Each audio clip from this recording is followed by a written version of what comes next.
Bismillahirrahmanirrahim. Assalamualaikum warahmatullahi wabarakatuh. Allahumma sholli ala Sayyidina Muhammad wa ala Sayyidina Muhammad. Alhamdulillah kita berjumpa lagi pagi hari ini yang cerah. Kita jumpa lagi dalam acara Psikologi Keluarga bersama Ustadz Husein bin Hamid Al-Atas, Ustadz Abu Bakar Baraja, dan Jah Nur Nuning. Alhamdulillah sudah berada di studio semuanya. Di sini juga ada Gustaf, ada Handika, Fawazi, dan Arya yang sedang PKL di Rasil. Tentu saja udah ada Ustadz Hasan Sajali. Kemudian tentu saja ada Atif Setiabudi dan Algi.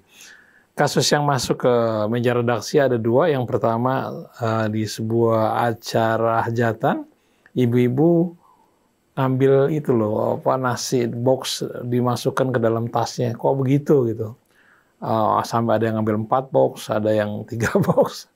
Yang satu lagi kasus tentang si istri yang sudah 12 tahun berumah tangga, dia mengabdi kepada suaminya baik-baik, tapi kok suaminya selingkuh bahkan tidak sekali. Kira-kira itu nanti akan dibacakan oleh Mbak Nuning detailnya seperti apa. Baik, kita mulai acara ini dengan membaca Al-Fatihah. A'udzu billahi minasy syaithanir rajim. Bismillahirrahmanirrahim. Alhamdulillahi rabbil alamin. Ar-Rahmanir Rahim. Maliki yaumiddin. Iyyaka na'budu wa iyyaka nasta'in. Ihdinas siratal mustaqim. Siratal ladzina an'amta 'alaihim ghairil maghdubi 'alaihim waladdallin. Alhamdulillah kita sudah membaca Al-Fatihah. Mudah-mudahan dengan Al-Fatihah ini Allah mudahkan kita dalam menghadapi berbagai kasus yang kita hadapi sehari-hari. Baik, Mbak Nuning, bisa dibacakan kasusnya seperti apa? Iya, jadi Ikhwan Akhwat seperti yang tadi Mas Krisna bilang, dua kasusnya. Yang pertama, Assalamualaikum Ustadz, saya ibu yang 12 tahun menikah, suami saya kelihatannya baik-baik saja, nggak disangka dia selingkuh dengan perempuan lain dan diketahui dia banyak melakukan selingkuh. Saya nggak nyangka dia melakukan ini, sedangkan saya sudah mengabdi sepenuh hati, tidak sekalipun saya melakukan perbuatan tanpa seizinnya. Kenapa saya dikhianati? Kenapa dia melakukan ini? Mohon petunjuknya Ustadz. Itu kasus yang pertama. Kemudian kasus yang kedua Ustadz, ini terkait dengan Ustadz, saya melakukan kegiatan di sebuah acara. Banyak ibu-ibu heran, nggak punya malu pada saat rehat mengambil hidangan di dalam kotak yang tersedia di meja. Ada yang ambil 3 bungkus, ada yang ambil 4, ada yang lebih. Mereka asal sambar tanpa memikirkan bahwa yang lain juga punya hak. Ini rakus atau nggak punya pikiran si Ustadz bahwa ada larangan untuk itu. Mumpung ada kesempatan gitu, parahnya ibu-ibu membawa bekal untuk dibawa pulang ke rumah tadi. Tidak adakah yang mengajarkan adab Islami pada muslimah di negeri ini? Kemana hati nurani ibu-ibu itu Ustadz? Nggak mikir jatah buat cleaning service, buat satpam gedung, buat office boy, dan sebagainya. Seperti kehilangan kendali. Separah itukah ibu-ibu kita? Bagaimana Ustadz? Apa yang harus kita lakukan? Dan kalau boleh tahu, ini salah siapa ya Ustadz? Terima kasih. A'udzu billahi minasy syaithanir rajim. Bismillahirrahmanirrahim. Alhamdulillahi rabbil alamin. Hamdan katsiran tayyiban mubarakan fi kama yuhibbu rabbuna wa yarda. Allahumma salli ala sayyidina wa nabiyyina Muhammadin wa alihi at-tayyibin wa sahabatihi al-ghurril mayamin. والتابعين لهم بإحسان إلى يوم الدين. ربنا آتنا من لدنك رحمة وهيئ لنا من أمرنا رشدا. ربنا زدنا علما وألحقنا بالصالحين. Allahumma hdina subulas salam wa akhrijna minadh dhulumati ilan nur wahdina ila siratikal mustaqim.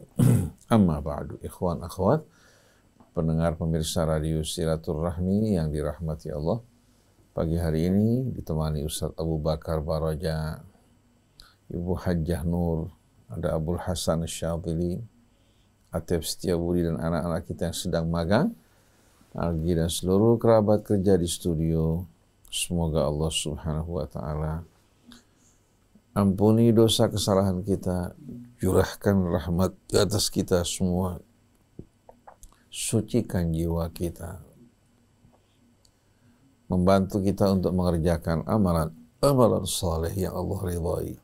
Allah tutup hidup kita dalam keadaan husnul khatimah, dihapuskan dari seluruh dosa, dibukakan pintu rahmat yang seluas-luasnya. Allah kumpulkan kita bersama para kekasih Allah Subhanahu wa Ta'ala. Nabi kita Muhammad sallallahu alaihi wasallam, Nabi Allah Isa bersama para nabi sebelumnya, itu pula Nabi Allah Musa, Ismail, Ishak, Yakub, merupakan rombongan kafilah yang Allah limpahkan nikmat karunia-Nya atas mereka semua. Pagi hari ini kita menghadapi dua kasus. Yang satu berkaitan dengan su'al adab, adab yang buruk dari sebahagian wanita dan ibu-ibu kita. Yang kedua berkaitan dengan kasus perselingkuhan. Sudah berumah tangga selama 12 tahun, istrinya menemukan suaminya ternyata melakukan perbuatan selingkuh. Ternyata ini bukan merupakan perbuatan yang dilakukan pertama kali, tapi merupakan perbuatan yang sering dilakukan. Biasanya Allah tidak akan menyingkap kejelekan seseorang kecuali kalau dia sering melakukan. Pertama dia berbuat dosa, Allah tutupi. Allah berikan kesempatan bertobat. Begitu juga kedua. Tapi kalau sudah sering melakukan tanpa ada rasa malu dan risih, Allah Subhanahu wa Ta'ala tampakkan rahasianya. Satu orang datang kepada Amirul Mukminin Umar bin Khattab radhiyallahu anhu. Dia melakukan satu perbuatan dosa besar. Dia mengatakan, "Inni fa'altuha li awwali marrah ya Amirul Mukminin." Saya baru melakukan ini untuk pertama kalinya. Beliau mengatakan, "Kadzabta, kamu bohong. Innallaha la yafdahu li awwali marrah." Allah tidak akan mengungkap perbuatan dosa seseorang untuk pertama kali. Tapi karena dia tidak sadar, larut bersama dosa, bahkan sebahagian dari mereka bangga dengan dosa-dosanya. Jadi kasus ibu, kalau ibu bertanya, kenapa suami saya mengkhianati saya? Kenapa suami saya berbuat seperti ini? Sedangkan ibu sebagai seorang istri yang baik. Ibu perlu tahu bahwa suami ibu bukan ibu. Artinya kalau ibu bersikap jujur, baik dan bersih, perbuatan suami ibu tidak terpengaruh oleh perbuatan ibu. Tapi dia punya apa? Punya pilihan, kebebasan. Apabila dia orang yang beriman, bertakwa, dia tidak akan lakukan perbuatan selingkuh. Tapi karena dalam hatinya tidak ada ketakwaan, dia lakukan perbuatan tersebut. Jadi apa yang dilakukan suami ibu ini adalah perbuatan yang kembali kepada tanggung jawabnya, bukan tanggung jawab ibu. Dia tidak menghargai kebesaran dan keagungan Allah Subhanahu wa Ta'ala. Dia melakukan perbuatan semacam ini padahal dia memiliki istri yang menanti di rumah, yang mencintainya, yang menghormatinya. Berarti dia merupakan pria yang tidak bersyukur kepada Allah atas nikmat yang Allah Subhanahu wa Ta'ala berikan. Dan kebiasaan berselingkuh ini atau kebiasaan berzina ini merupakan kebiasaan yang menimbulkan kecanduan. Tidak mudah orang meninggalkannya kecuali orang-orang yang betul-betul masuk ke dalam rahmat Allah, bertaubat dengan tulus. Kalau tidak, dia lebih suka berselingkuh daripada dia berkumpul bersama istrinya. Dia merasakan kenikmatan, getaran pada apa yang diharamkan Allah, tapi pada apa yang dihalalkan Allah dia tidak bisa menikmatinya. Ini betul-betul orang yang dijauhkan dari rahmat Allah Subhanahu wa ta'ala. Mungkin sebagian orang bertanya, kok kenapa ibu yang baik-baik bisa dipasangkan dengan laki-laki seperti ini? Dalam hal ini pertama cobaan buat ibu. Tidak diingkari lagi bahwa ini cobaan buat ibu. Kemudian kalau ibu telusuri ke belakang, pada saat ibu menerima pasangan ibu ini, apakah ibu sudah memeriksa bagaimana akhlaknya, kepribadiannya? Karena sekarang yang menjadi sorotan dalam kehidupan rumah tangga itu penghasilan dan pendapatan. Buat wanita, penampilannya menarik. Kedua, berapa pendapatan? Jarang mereka yang memperhatikan dan melihat nilai akhlak sebagai tolok ukur utama. Oleh karena itu banyak laki-laki yang datang dengan casing penampilan yang baik, bicaranya cukup santun, menarik, ya, dan juga punya pendapatan yang cukup besar, kedudukan yang bisa menjamin untuk hari depannya. Orang tua tanpa melihat akhlak laki-laki ini, tanpa bertanya bagaimana pergaulannya, bagaimana hubungannya dengan Allah Subhanahu wa ta'ala, dia mendorong anak perempuannya untuk menerima lamaran tersebut. Atau si perempuan mendapatkan pasangan ini melalui cara berpacaran, di mana cinta lebih dulu, ya, sebelum mengenali pasangannya apakah patut untuk dicintai dan diserahkan kepercayaan hidupnya padanya. Nah, ini yang banyak kita jumpai. Akhirnya begitu mereka berumah tangga, si laki-laki ya menyenangkan pasangannya, menggunakan kata-kata yang manis, menarik. Begitu muncul kebosanan di hati laki-laki karena sebelumnya dia suka melakukan perbuatan-perbuatan yang tidak benar, maka dia melihat istrinya sebagai wanita yang tidak menarik lagi. Pandangan matanya mulai berpindah dari wanita ke wanita. Ini merupakan kebiasaan yang tumbuh ya, biasanya dari mulai sebelum perkawinan. Ada juga yang tumbuh setelah perkawinan. Pengaruh teman, pengaruh lingkungan. Tapi ini juga disebabkan karena apa? Karena hubungannya tidak dekat dengan Allah. Kalau dia dekat dengan Allah Subhanahu wa ta'ala, mentaati perintahnya, menjauhi apa-apa yang dilarang oleh Allah, insya Allah dia akan dijauhkan dari perbuatan-perbuatan tersebut. Oleh karena itu Allah tidak melarang kita untuk berzina. Karena kalau melarang kita untuk berzina, kita sudah masuk dalam perzinahan. Tapi Allah mengatakan, wala taqrabuz zina. Jangan dekat-dekat dari perzinahan. Laki-laki bila berjalan bersama seorang wanita yang bukan muhrimnya, apalagi berduaan, hal ini bisa apa? Bisa menimbulkan koslet. Nah, banyak orang salah faham, dianggap bahwa pada saat koslet itu, itulah menandakan adanya cinta. Padahal sebetulnya kedua-duanya sedang apa? Sedang koslet karena apa? Antara positif dan negatif tanpa ada isolator, akhirnya apa?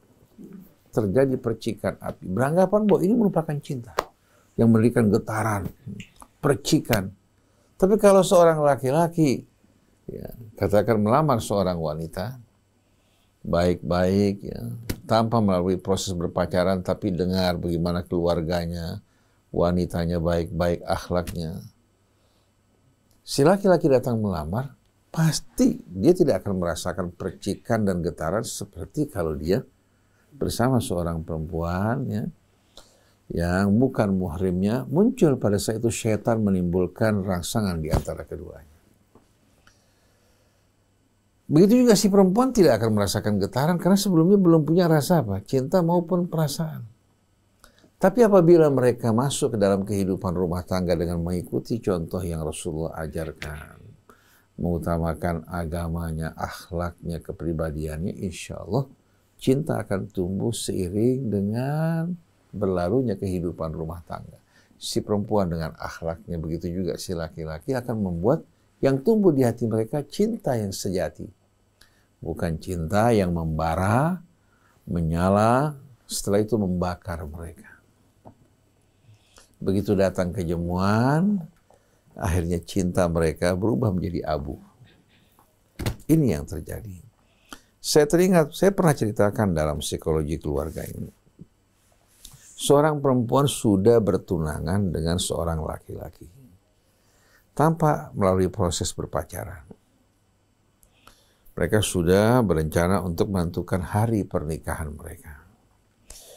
Si perempuan bekerja sebagai seorang perawat.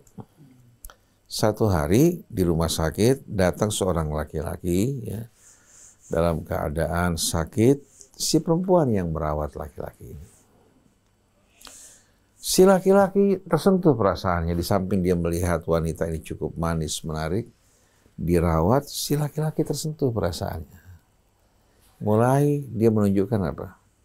Perhatiannya, kata-kata yang manis dan indah.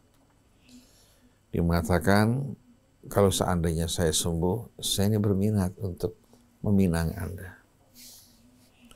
Saya lihat kamu ini betul-betul merupakan seorang wanita yang menjadi idaman saya. Dia mulai menggunakan kata-kata manis. Si perempuan mengatakan, saya sudah bertunangan. Si laki-laki menunjukkan penyesalan. Betul-betul merupakan kerugian bagi saya. Saya merasakan kebahagiaan saya ini ada pada kamu. Si perempuan hatinya tergetar. Dia tidak pernah mendengar kata-kata ini dari apa? Dari tunangannya. Akhirnya si perempuan yang merawat pria ini hingga si pria pulang, dia mengalami kebingungan.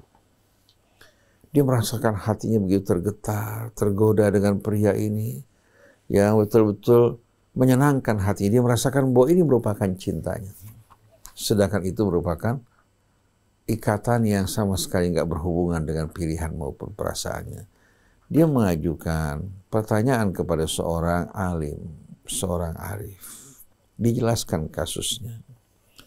Maka orang alim tersebut mengatakan, ya binti, wahai putriku, yang kamu rasakan dari getaran dengan pria tersebut, dan kamu tidak rasakan dari tunangan kamu yang sudah kamu terima dan dia merupakan orang baik-baik. Kenapa? Karena pria ini masuk dari jendela, bukan dari pintu. Sedangkan tunangan kamu masuk dari pintu, mengucapkan salam, memohon izin dari kedua orang tua kamu. Dia tidak menggunakan kata-kata manis, rayuan, karena dia merasa kamu belum menjadi miliknya. Sedangkan pria yang kamu rawat, dia merayu kamu menggunakan kata-kata yang indah, padahal kamu bukan miliknya, bahkan kamu sudah bertunangan. Jadi kalau kamu tidak rasakan hal tersebut pada calon tunangan kamu atau calon suami kamu, itu wajar, karena kamu belum bergesekan dengan dirinya. Maka jangan kamu percaya kepada syaitan dan bisikannya. Kalau kamu ikuti, kamu akan menyesal. Akhirnya si perempuan mendengarkan nasihat tersebut, mengambil keputusan untuk tetap melanjutkan pertunangannya. Begitu dia berumah tangga, ternyata di sana dia menemukan cinta sejati. Bukan yang berawal dari percikan dan getaran yang haram, tapi di sana dia melihat suami yang bertanggung jawab, peduli, perhatian. Dia merasakan yang kemarin diumpamakan bagaikan mendung. Begitu berlalu, dia merasakan betul-betul pilihan yang terbaik dalam keridhaan Allah Ta'ala. Jadi hati-hati. Laki-laki kalau berduaan dengan seorang wanita, atau katakan berkomunikasi melalui WA, melalui Facebook, melalui Instagram, seorang perempuan yang sedang bermasalah curhat. Laki-laki biasanya kalau mendengarkan seorang wanita sedang curhat, ingin jadi pahlawan. Ingin memberikan bimbingan. Padahal kalau istrinya curhat tidak diperhatikan. Bahkan dia marah-marah sama istrinya. Jadi kita harus berhati-hati dari tipu daya syaitan. Oleh karena itu laki-laki di saat berbicara pada wanita yang bukan muhrimnya, Jangan menggunakan kata-kata ya, yang akan menimbulkan pemahaman dan kesan yang akan dapat mengganggu dirinya. Begitu juga seorang wanita. Dia bersama suaminya, keluarganya berbicara dengan kata-kata yang baik ya. Tapi terhadap yang bukan muhrimnya, dia harus menjaga omongannya, jangan sampai ada kesan seolah-olah dia memberikan signal membuka hatinya atau dirinya kepada pria tersebut. Jadi semua ini disebabkan karena kita tidak mengikuti petunjuk Rasul. Jadi perselingkuhan yang dilakukan suami pertama menunjukkan ya, dia pertama tertipu, tergelincir dalam tipu daya syaitan. Kalau dia tidak bertobat, tetap melakukan perbuatan zina, maka dengan sendirinya dia tidak layak untuk menjadi suami ibu. Karena perbuatan zina ini perbuatan yang benar-benar dimurkai Allah dan merupakan jalan yang salah, bisa merusak ibu, merusak juga anak-anak ibu. Kalau dia tidak bertobat, lebih baik ibu mohon untuk dipisahkan daripadanya. Karena Allah mengatakan, Az-zani la yankihu illa zaniyatan aw musyrikah, wa zaniyatu la yankihuha illa zanin aw musyrik wa hurrima dzalika al mu'min. Seorang pria penzina, dia tidak akan sama sekali tertarik, terangsang ya, dan menyukai kecuali wanita penzina seperti dirinya atau wanita musyrik. Sebaliknya, wanita musyrik juga tidak akan tergetar hati, tidak akan tertarik ya, kecuali dengan pria yang penzina seperti dirinya ya. Jadi wanita penzina akan suka dengan pria penzina seperti dirinya atau pria musyrik, dan hal ini diharamkan bagi orang-orang yang beriman. Orang yang beriman baik pria maupun wanita, mereka akan tertarik justru pada sesama pasangan yang beriman. Jadi ibu sebagai pelajaran dari Allah Ta'ala, ibu banyak beristighfar, mohon ampun ya. Ibu berikan peringatan pada suami untuk bertaubat pada Allah. Kalau tidak, katakan inilah merupakan perpisahan di antara kita karena jalan kita berbeda. Saya takut nanti bertanggung jawab di hadapan Allah. Saya juga tidak ingin perbuatan ini juga akhirnya berpengaruh pada anak-anak kita. Dan ibu tidak perlu khawatir. Allah insya Allah akan gantikan yang lebih baik. Kalau tidak di dunia ibu tidak berminat lagi, di hari akhirat Allah berikan ganti yang lebih baik lagi. Saya teringat sebagai pelajaran ya, ada seorang berasal dari salah satu negara Arab. Ketika dia akan melamar seorang wanita, ditunjukkan beberapa orang perempuan dari keluarga yang dikenal cantik-cantik. Ternyata yang akhlaknya paling baik, yang agamanya paling baik, yang taat pada Allah, taat kepada kedua orang tuanya, seorang wanita yang kecantikannya dibandingkan yang lain lebih apa? Artinya lebih rendah. Sedangkan Rasulullah mengatakan fadfar bidzatid din, utamakan wanita yang betul-betul beragama dengan baik dan takut pada Allah. Akhirnya dia pilih wanita yang salihah tersebut. Si laki mengatakan bahwa ketika saya memilih di hati saya tidak ada rasa suka sedikit pun pada wanita ini. Tapi saya yakin terhadap petunjuk Rasulullah. Ketika saya melamar dia, selesai perkawinan, subhanallah, saya menemukan diri saya begitu cinta pada wanitanya. Begitu apa? Dan hari demi hari ternyata cintanya semakin tumbuh. Memang kalau kita ikuti perasaan, kita ini akan letih lelah diombang-ambingkan oleh perasaan. Karena perasaan berubah-ubah.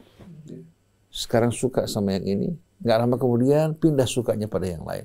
Apa kita harus ikuti semua keinginan kita?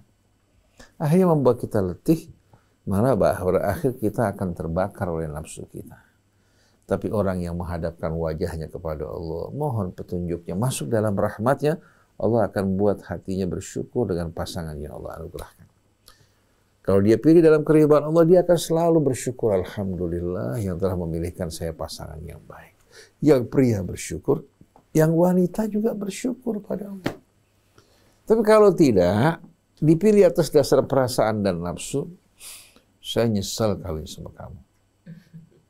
Yang saya harapkan ternyata tidak terdapat pada kamu. Si perempuan juga mengatakan begitu. Saya juga sama. Betul nggak? Akhirnya bukan kata-kata manis yang diperdengarkan, tapi apa? Kata-katanya lekit yang yang didengarkan. Dan saya temukan pada kasus orang-orang yang datang berkonsultasi, banyak kasus waktu mereka akan berumah tangga begitu manis mesra, perempuannya berkata baik dan halus, yang laki-laki demikian. Begitu mereka berumah tangga baru punya anak satu, ternyata mulai yang keluar adalah tumpahan muntah yang bau menjijikkan. Masa manusia seperti ini? Jadi sebetulnya saya merasa saya berumah tangga dengan wanita yang Allah pasangkan buat saya punya apa? Nilai-nilai positif tumbuh. Semangat, kedekatan pada Allah. Dan ketika saya melamar, saya mohon pada Allah untuk memilihkan buat saya. Karena kalau kita memilih dengan mata kita, dengan perasaan kita, kelihatan di luar begitu indah. Tahu-tahu begitu kita berumah tangga bersama-sama, bukan sehari dua hari, ini puluhan tahun. Dan akan melahirkan anak kita. Timbul penyesalan seperti kebanyakan orang. Saya menyesal. Waktu saya lihat ini perempuan, luar biasa menariknya Ustaz. Saya beranggapan kalau saya hidup bersama dia, saya akan bahagia dan tidak lagi peduli terhadap wanita lain. Ternyata usianya hanya sesaat. Yang perempuan juga demikian. Jadi ibu jangan mengatakan, kenapa suami saya berkhianat? Kenapa dia mengkhianati saya setia padanya? Itu merupakan pilihannya sesuai dengan keadaan jiwa. Kalau dia melakukan hal ini tanpa rasa sedikit pun risih dan takut, bahkan mengulangi perbuatannya, ini menunjukkan dia mengabaikan peringatan Allah. Kalau dia tidak bertobat, lebih baik ibu menyingkir atau singkirkan dia dari kehidupan ibu, agar ibu tidak menderita merana sepanjang masa. Jangan seperti sebagian orang. Nggak apa-apa selingkuh, asal jangan kawin lagi. Betul-betul. Nggak apa-apa selingkuh. Bahkan dia bilang sama suaminya, kalau kamu ya, katakan punya hasrat, ya, saya nggak mampu untuk menanggung, apalagi dia mulai menopause, nggak apa-apa deh kamu selingkuh. Tapi tidak boleh kawin lagi. Jadi di mata dia poligami itu perbuatan yang betul-betul paling tidak disukai. Tapi kalau selingkuh kan tidak ada ikatan. Nah, sebagian laki-laki mengatakan daripada saya beli kambing untuk masak sate, mendingan saya pergi ke warung sate, saya makan, saya nggak repot-repot bersihin. Jadi kita lihat bagaimana filosofi orang-orang yang tidak beriman ini, kita jumpai bicara berbuat tanpa ada takutnya kepada Allah Subhanahu wa Ta'ala. Memang kita akui kita ini lemah. Laki-laki, perempuan lemah. Mudah tergelincir. Oleh karena itu Allah perintahkan kita untuk menjaga. Jangan berdekatan dengan wanita yang bukan muhrim kita. Jangan berduaan bersama-sama. Dan jangan juga dalam berbicara kita mengutarakan bicara yang akhirnya sewaktu disambut dan masuk dalam pancingan kita punya pembicaraan, kita menyesal. Nah, ini banyak kejadian laki-laki berkata pada saya, Ustaz, saya nggak tahu apa yang membuat saya kok bisa suka sama dia, bahkan bisa kawin sama dia. Pertama dia iseng keluar dari mulutnya. Allah bikin matanya menjadi buta, kawin dengan wanita, setelah kawin baru nyesel. Bilang, saya kayak orang disirap, Ustaz, kok bisa kawin? Jadi bukan atas dasar pertimbangan, hanya gara-gara bicara yang tidak dipertanggungjawabkan, akhirnya menimbulkan penyesalan. Kalau kita ingin humor di tempat yang lain yang wajar, jangan sekali-kali kita bermain-main kemudian mendatangkan penyesalan. Mudah-mudahan Allah berikan hidayah buat kita semuanya. Begitu pula anak-anak kita, keluarga kita, pasangan kita dijaga, dipelihara oleh Allah. Nah, kasus yang kedua berkaitan dengan adab ibu-ibu dalam menghadiri acara. Sekarang banyak ngetren dan viral. Kalau ibu-ibu menghadiri acara perkawinan sebagai contoh, mereka sudah siapkan kantong. Sudah siapkan kantong. Mereka tidak menyadari CCTV mengawasi mereka. Ini ibu-ibu yang datang. Ini ibu-ibu kebanyakan orang-orang yang punya kemampuan. Di saat mereka katakan mengambil prasmanan, mereka ambil untuk mereka makan. Setelah itu mereka melihat makanan yang mereka suka, mereka masukkan dalam kantong mereka. Padahal ibu-ibu ini orang-orang mampu. Perbuatannya ini akan menimbulkan apa? Menimbulkan rasa malu pada tuan rumah. Pertama, nggak enak menegur. Kedua, dia malu kalau sampai makan habis, sedangkan tamu belum apa? Belum mencicipi. Berarti kan membuat wajah tuan rumah ini betul-betul apa? Ternoda karena perbuatannya. Oleh karena itu, sebagai tamu undangan, kita harus menjaga adab.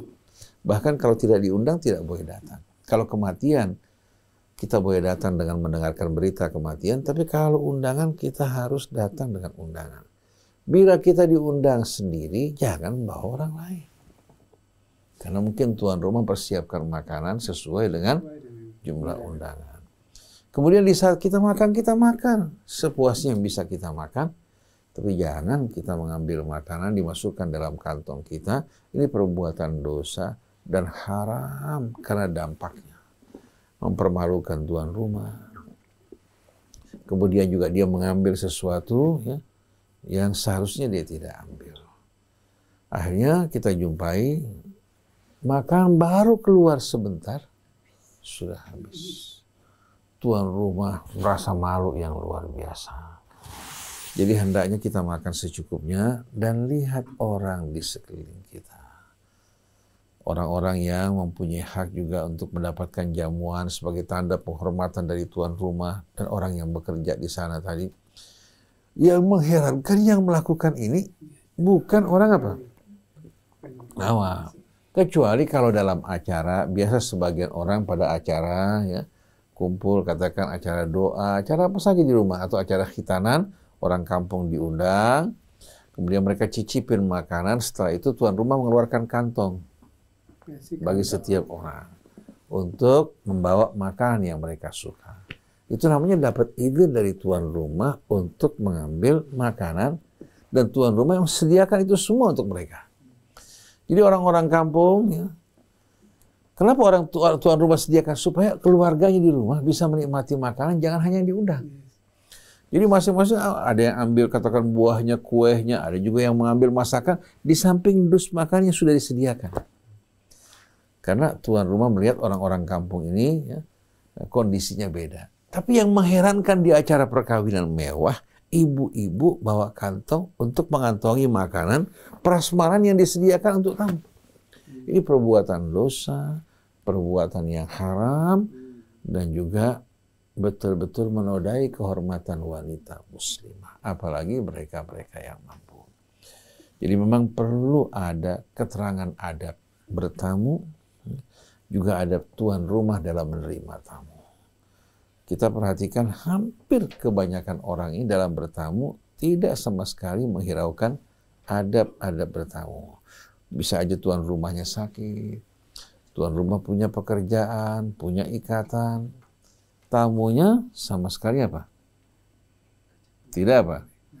Tidak sama sekali menghargai apa-apa yang diinginkan tuan rumah. Dan kadang-kadang Mbak Nuning, janji katakan pukul 9. Ya, bro.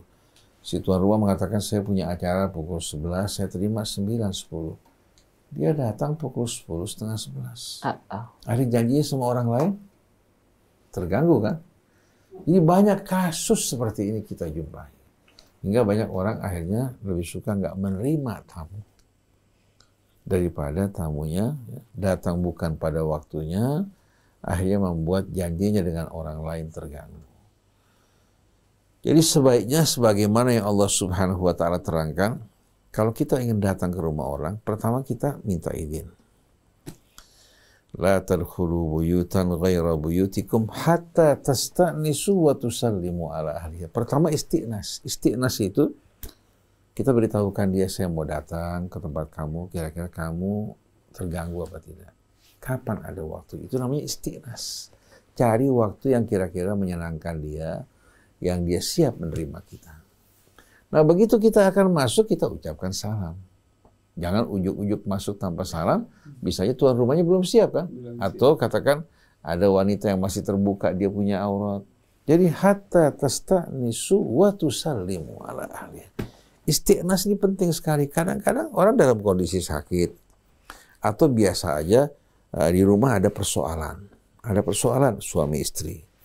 Nah kalau kita datang tanpa janji, bisa aja mereka menerima kita dalam kondisi apa? Yang tidak nyaman. Akhirnya kita beranggapan seolah-olah apa? mereka itu nggak suka sama kita. Karena muka mereka pasti akan terlihat kurang menarik kalau ada persoalan di hati mereka. Betul nggak? Kemudian juga kita perhatikan kemampuan orang tersebut. Kalau dia orang nggak mampu, kita datang dalam jumlah yang besar, mau nggak mau akan memberatkan mereka untuk memaksakan diri menyediakan makanan. Nah, kalau saat ini kita lihat seperti itu, kita bisa bawa makanan dari luar, kita berikan buat mereka. Jadi yang paling penting, Allah perintahkan tuan rumah untuk menghormati tamunya. Tamu juga diperintahkan Allah untuk betul-betul menjaga adab bertamu kepada tuan rumah. Jangan saling mengganggu. Sebaik-baiknya tamu yang tidak memberatkan tuan rumah, sebaik-baiknya tuan rumah yang betul-betul menyambut tamunya dengan hangat, ya, menghormati mereka, memberikan hak-hak mereka dengan sebaik-baik. Ini seperti yang ditanyakan oleh ibu tadi dalam kasus adab. Ya. Kita menyambut undangan banyak ibu-ibu kita. Dan ini hampir apa? Hampir merata. Kalau dalam acara undangan, banyak ibu-ibu yang sudah kehilangan rasa malu dan adabnya, mereka memasukkan makanan pada prasmanan ke dalam kantong-kantong makan mereka. Hingga pernah satu kejadian, panitia teriak-teriak, ibu-ibu makan di tempat, jangan dibawa pulang. Kesian tamu-tamu yang lain. Kalau tuan rumahnya kan malu. Betul nggak? Malu tuan rumahnya. Jadi mudah-mudahan Allah hiasi kita semua, keluarga kita, anak kita dengan akhlak dan pengertian luhur. Merupakan hiasan yang sebaik-baiknya. Wallahu a'lam. Masya Allah. Jadi Mas Krisna, posisi adab itu luar biasa sekali, menjadi bagian yang harus kita genggam erat ya. Kalau bicara soal hati, cinta, selingkuh dan lain sebagainya, pasti luar biasa beragamnya. Lantas apa gerangan kira-kira yang akan disampaikan oleh psikolog kita Ustadz Abu Bakar Baraja? Mari kita simak. Bismillahirrahmanirrahim. Assalamualaikum warahmatullahi wabarakatuh. Waalaikumsalam warahmatullahi wabarakatuh. Alhamdulillah. Rahmatnya Allah selalu senantiasa menyertai dalam kehidupan kita. Rahmatnya Allah ini ada pada diri manusia. Tinggal bagaimana dia bisa menggunakan atau tidak menggunakan. Rahmatnya Allah ini selalu ada bergerak untuk pada manusia yang benar-benar menginginkan. Oleh karena itu, setiap manusia akan mendapatkan tempatnya, akan meletakkan pada tempatnya. Pada saat itulah rahmat itu akan turun. Rahmat ini benar-benar akan terus mengalir dalam kehidupan kita. Maka dari itu, jangan kita sia-siakan rahmatnya Allah. Nah, ketika kita melihat suami istri yang sudah 12 tahun, sang istri mengabdi dengan senangnya, dengan riangnya, gembiranya, dan selalu memperhatikan itu. Tapi tiba-tiba pada saat tertentu sudah 12 tahun, baru dia melihat ternyata kejadian ini bukan sekali dua kali. Bisa dikatakan dari awal dia sudah melakukan. Bisa dikatakan. Apa yang terjadi pada sang suami? Bisa jadi sang suami mengalami sesuatu hal yang luar biasa. Karena apa? Karena dia selalu menonton film. Nah, dengan menonton film pornografi itu, dia selalu memperhatikan dan terjadilah sesuatu hal yang luar biasa. dari tontonan itu mengakhirkan kehidupannya dengan berbagai macam. Jadi efek daripada nonton ini, efeknya adalah berbagai macam peristiwa yang dia lakukan. Dia melakukan sesuatu dengan berbagai, tapi tidak ketahuan. Seperti yang tadi dikatakan oleh Ustaz Husin. Ketika pertama kali dia datang, itu ditutupi sama Allah. Untuk segera untuk bertaubat. 2 kali dia agar saya bisa bertobat. 3 kali. Nah kalau sudah kebanyakan, ya sudah dibuka. Dibuka. Sehingga mengetahui semuanya. Jadi tidak lagi satu persatu. Jadi dibuka semuanya. Nah, apa yang terjadi pada diri sang suami yang melakukan selingkuh itu? Karena pikirannya dia itu hanya terfokus pada hal seperti itu. Pikirannya itu hanya terpancing oleh perbuatan itu. Maka dari itu dia akan mencari, menjalankan. Ketika jalan pertama sudah bisa dia dapatkan, berikutnya.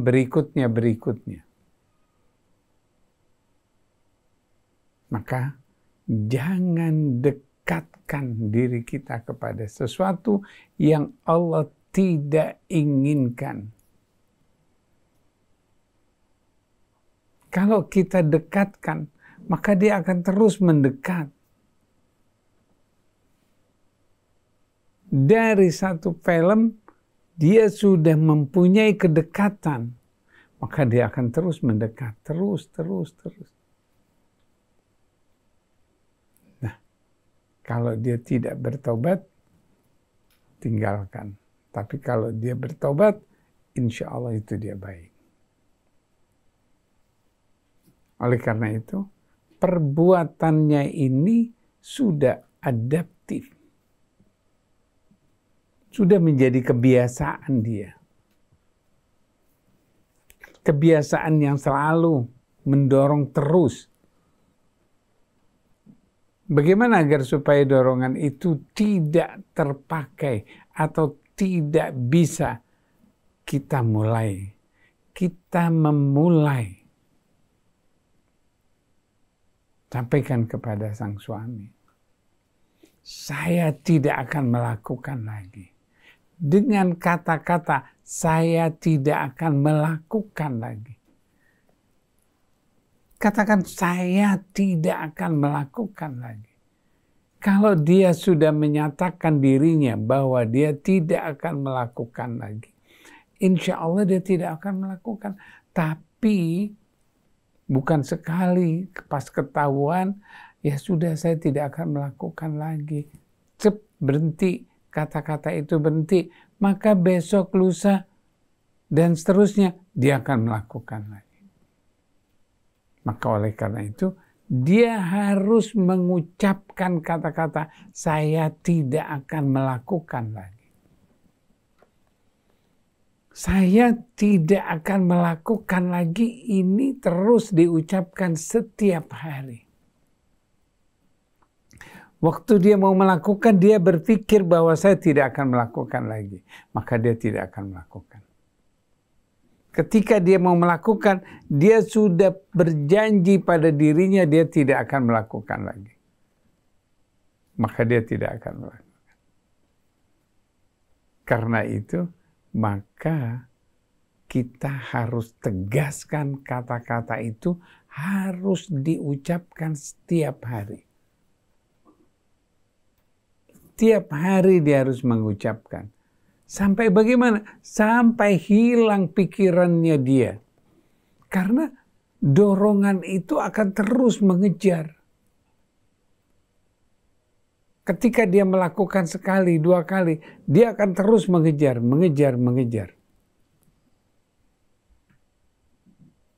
Dia tidak akan pernah berhenti Dan itu bayangannya dia terus. Kemana dia, kemana lagi, siapa lagi, siapa lagi, siapa lagi. Terus itu yang dipikirkan. Maka dari itu, maka dia katakan, saya tidak akan melakukan lagi. Kalau dia mengatakan ini, maka dengan sendirinya dia benar-benar ingin bertobat. Dia benar-benar ingin bertobat. Ketika dia bertobat, di sini tempatnya. Dia tidak akan lagi. Tapi perjalanannya dia dalam bekerja melalui lokasi itu, melalui pikiran itu tidak permasalahan. Yang penting dia mengatakan, saya tidak akan melakukan lagi. Ketika dia mengatakan itu, pikirannya dia akan selalu, ketika dia mendorong ataupun nafsunya akan bergerak ke sana, dia katakan, saya tidak akan melakukan lagi. Menghindar dia. Lama-lama akan hilang. Dan kemudian, lakukan perbuatan baik. Yang semula dia melakukan perbuatan baik, tapi pikirannya ke sana, kemana, perbuatan baiknya dia ini sia-sia. Menerima istrinya yang begitu sayang sama dia, yang dia menerima begitu saja, tanpa apa yang terjadi. Jadi lakukan perbuatan baik, berkata baik, menyampaikan pesan. Ketika pulang dengan mengucapkan Assalamualaikum, kata-kata Assalamualaikum di sini yang akan membuat gerakan. Senyuman, memberikan kata yang baik. Di sini tempatnya dia akan mendapatkan.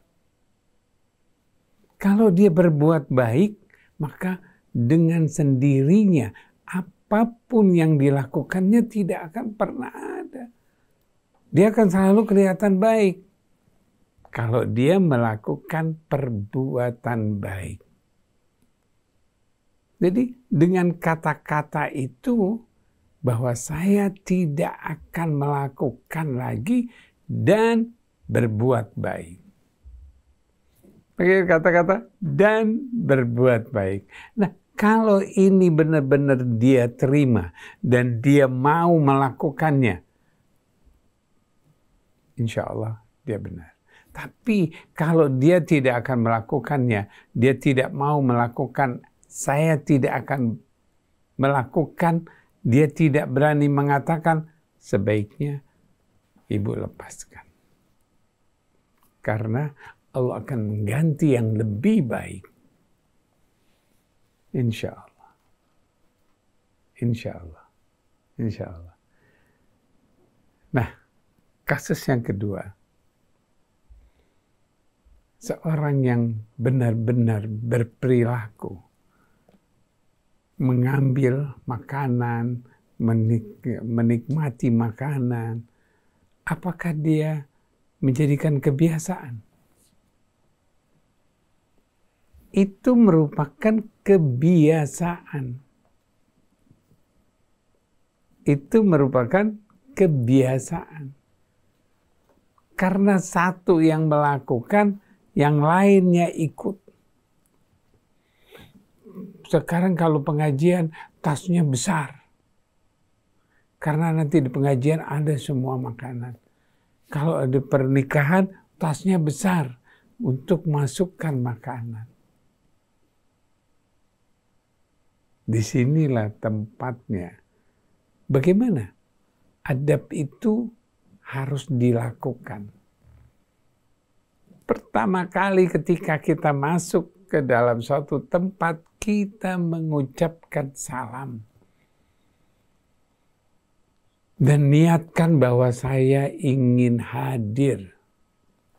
Saya ingin hadir, tidak makanan, tidak minuman, tidak sesuatu yang lain. Saya ingin menghadirkan, apakah itu perkawinan, atau persunatan, ataukah yang lainnya. Saya ingin hadir. Bukan makanan. Jadi saya ingin hadir makanan. Bukan. Saya ingin hadir. Salam dan katakan dan niatkan bahwa saya ingin hadir. Jadi dia tidak terpikirkan makanan. Dia tidak, sebelum itu di rumah kita makan dulu. Jangan karena undangan pernikahan ataupun apa, kita kosongkan perut kita sampai di sana makanan mana ini. Jadi kita makan sedikit atau makan yang cukup, yang nanti di sana kita makan sedikit-sedikit. Karena nanti setelah itu mereka sendiri yang akan melakukan membagi atau bagaimana. Jadi begitu masuk mengucapkan salam, kemudian perhatikan apa yang kita akan hadir. Ketika kita hadir, kita fokuskan dengan kehadiran kita. Bukan kita lihat ke sana, lihat ke sini, perhatikan itu, perhatikan ini. Tidak. Perhatikan kehadiran kita. Setelah kita selesai, ya sudah kita pulang. Kita mengucapkan terima kasih, kita kembali. Kalau ada cicipan makanan, diambil sedikit, cuma sedikit saja. Ambil satu sebagai nikmatnya Allah, berikan makan, selesai. Dengan seperti itu adab yang baik. Itu adab. Tidak lagi ke sana kemari pakai tas, pakai ini. Tidak. Hanya sebatas itu, insya Allah akan berhasil. Insya Allah. Masya Allah, Mas Krisna, ikhwan akhwat dimanapun radio silaturahim bisa didengarkan. Mudah-mudahan psikologi keluarga hari ini mempersuasi kita untuk peduli pada hal yang seperti tadi kita dengar dibahas Ustadz. Dan waktu kita habis, Mas Krisna. Alhamdulillah kita sudah dengar tadi nasihat dari guru-guru kita, Ustadz Husain Alatas dan Ustadz Abu Bakar Raja, sudah memberi nasihat kepada kita. Mudah-mudahan kita terhindar dari masalah-masalah yang bikin kita pusing. Ya. Terima kasih Ustadz Husain, Ustadz Abu Bakar Raja. Saya Muhammad Krisna, Atef Setiabudi dan Algi mohon pamit. Wabillahi taufiq wal hidayah. Wassalamualaikum warahmatullahi wabarakatuh.